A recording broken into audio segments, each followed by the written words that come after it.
For years, everyone thought they knew King Yaman, the confident actor, the charming smile, the man who could turn any scene into a legend. But behind the lights, behind the red carpets and endless headlines, there was a silence no one could explain. Whenever he was asked about love, he smiled politely and said, "It's not the right time." Yet those who truly knew him, those who had worked by his side, noticed something else. His eyes sometimes wandered, as if searching for someone who wasn't there. It all started during one of the busiest moments of his career. Ken had just finished shooting in Italy, and his schedule was packed: interviews, brand events, endless scripts. But one afternoon, during a break on set, a message reached him. A short, simple message that froze him completely. "You don't know me, but I've known your heart for a long time." There was no name. No photo. Just those words. At first, he laughed it off. Another fan message, maybe someone trying to play a game. But then, a week later, another arrived, this time with a photo. A quiet street in Istanbul, an old bookstore, and in the corner of the image, a reflection in the glass. A familiar one. His. Ken stared at the photo for hours. How could anyone have taken that without him noticing? And why did it feel so personal? He didn't tell anyone about it.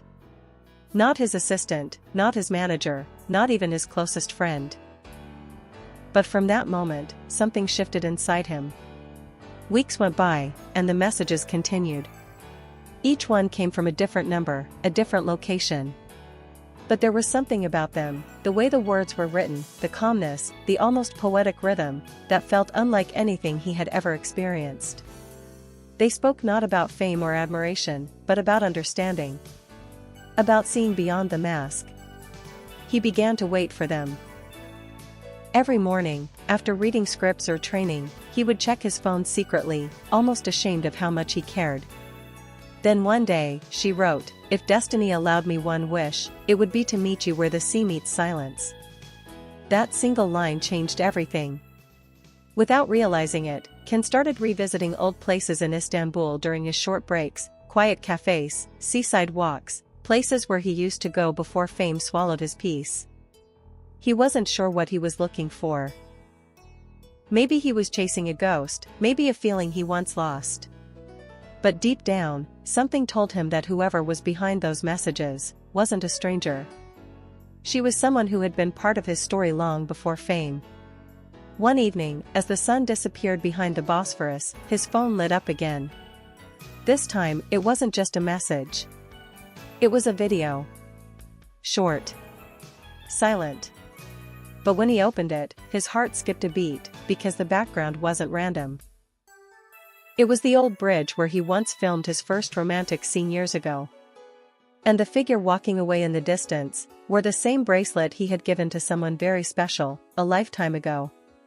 He didn't need a name anymore. He already knew.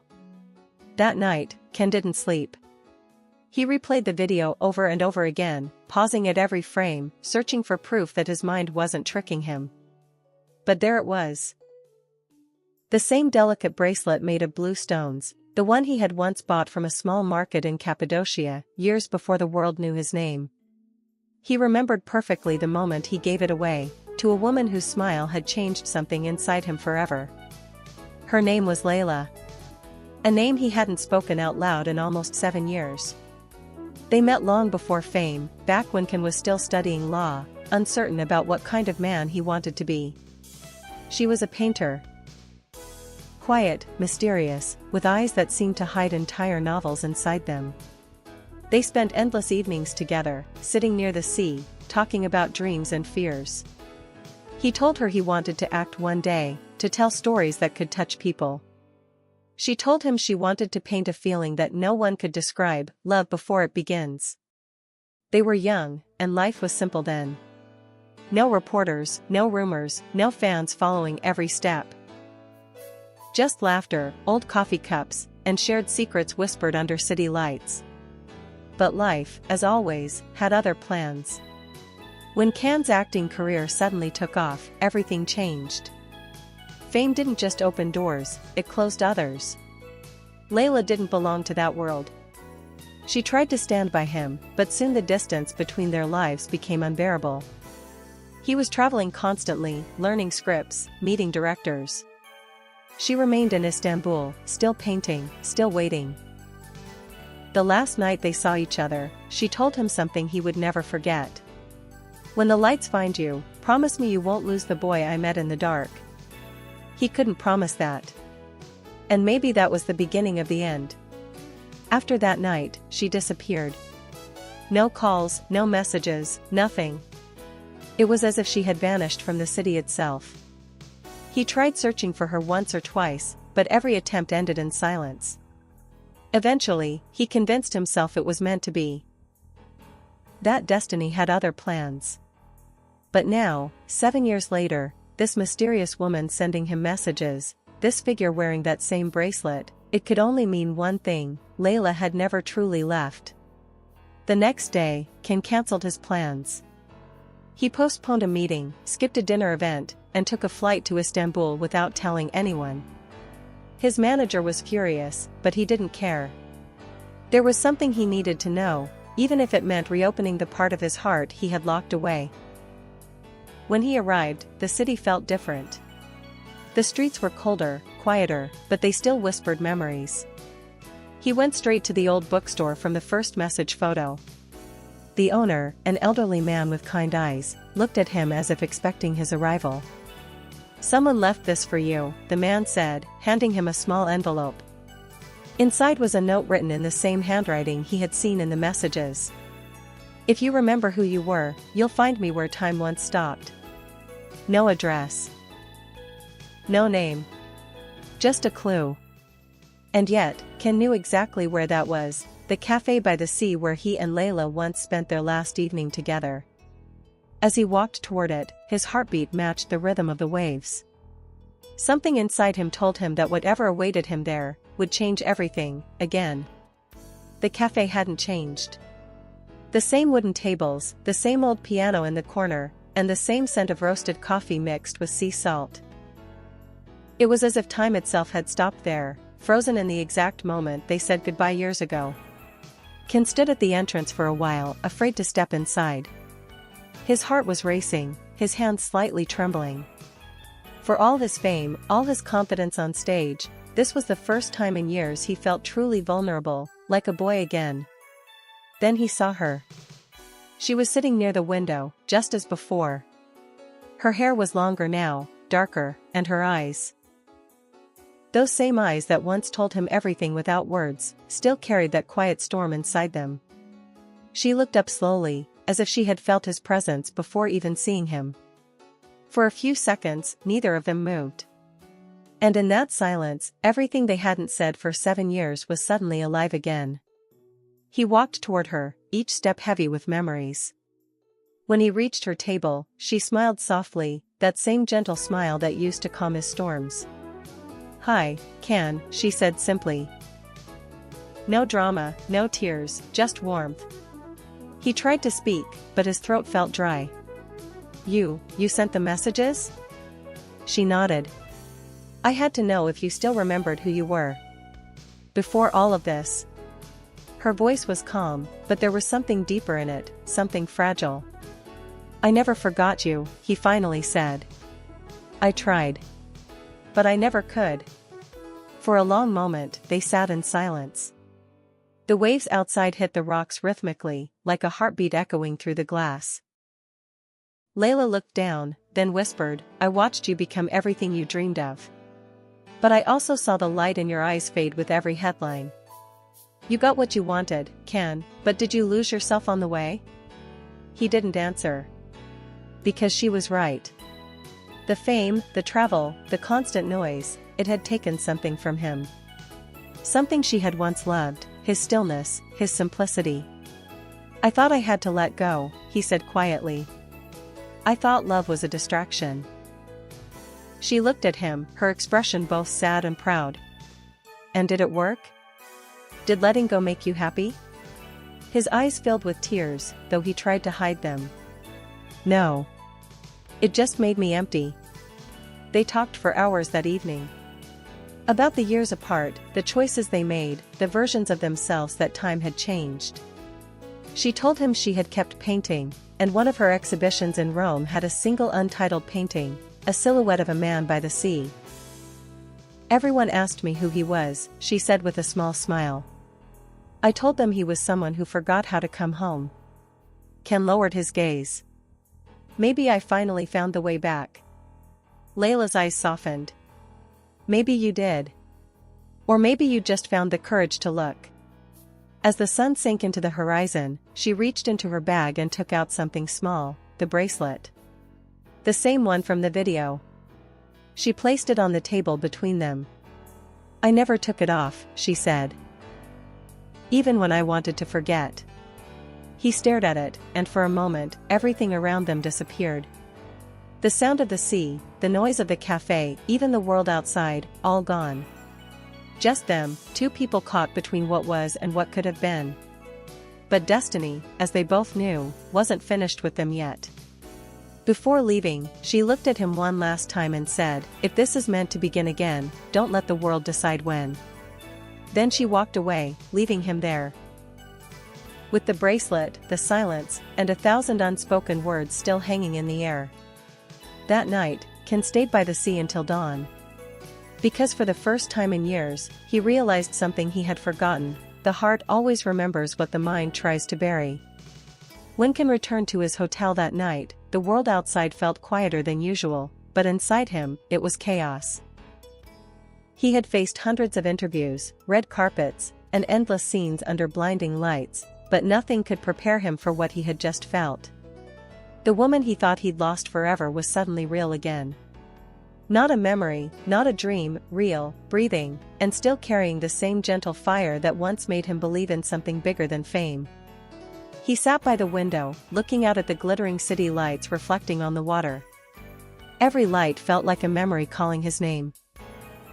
In his hand, the bracelet she had left on the table, that small piece of blue stone, shimmered under the moonlight. It was so small, and yet, it carried the weight of everything he had tried to forget. For hours, he didn't move. He replayed every word Layla had said, every glance, every pause. Did letting go make you happy? That question haunted him.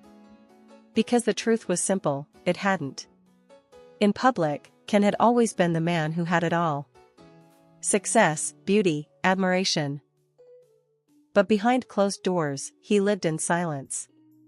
His phone never rang for real conversations anymore, only for work. His home, no matter how luxurious, never truly felt like home. He had learned how to pretend for cameras, but not how to feel again. Now, Layla's return had reopened something in him that he thought was long gone, the part of him that once believed in destiny. The next morning, his manager knocked on his door. Ken, we need to talk. You disappeared without notice. The Italian producers are calling non-stop, but before he could finish, Ken interrupted, his tone calm but firm. Cancel this week's schedule. Tell them I need time. His manager froze. Ken Yaman never cancelled anything. Not interviews, not shoots, nothing. But this time, he meant it. For the first time in years, Ken wasn't acting. He wasn't playing a role, following a script, or trying to fit an image. He was just a man who had seen the truth. That everything he had built meant nothing if his heart was still trapped in the past. He spent the following days in Istanbul, walking through old neighborhoods, revisiting streets he once shared with her. He stopped by the gallery where Layla's paintings were displayed. The walls were filled with colors that screamed emotion, blue for loss, red for courage, gold for forgiveness. And in the center of the gallery, a single painting hung alone. It was him. Or rather, the version of him she remembered, standing by the sea, facing the horizon, half in light, half in shadow. Under the painting, a small plaque read, "The man who never stopped looking for the girl who taught him silence." Ken's throat tightened.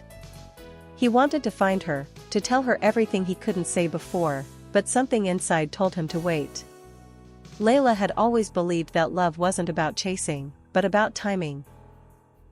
And maybe this time, destiny had brought them back together not to relive the past, but to heal it.